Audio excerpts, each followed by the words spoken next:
कन्नड तालुक्यातील नाचनवेल येथील पशुपालक शेतकरी अमोल तेजराव शिंदे यांच्या गोठ्यामध्ये सतत 4-5 दिवसांपासून साप आढळून येत होता।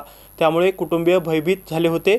सोमवारी हा गव्हाळी नाग पकडण्यात सर्पमित्राला यश आले। यामुळे शिंदे कुटुंबियांनी सुटकेचा निश्वास सोडला आहे। सोमवारी पुन्हा गोठ्यात साप आढळून आल्याने मोठी तारांबळ उडाली होती। त्यांनी तात्काळ निसर्गमित्र देविदास थोरात यांना या घटनेची माहिती दिली।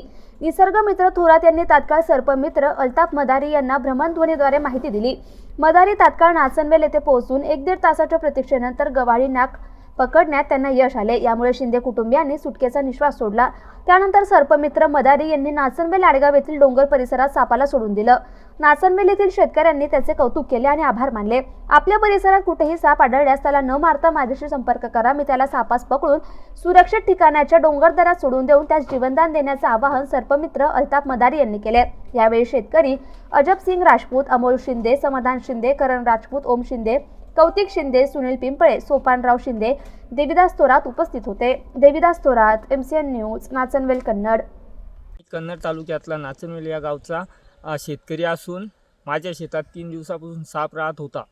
मी निसर्गमित्र यांना संपर्क करून सांगितले त्यांना की आमच्या शेतात 3-4 दिवसापासून साप राहत होय।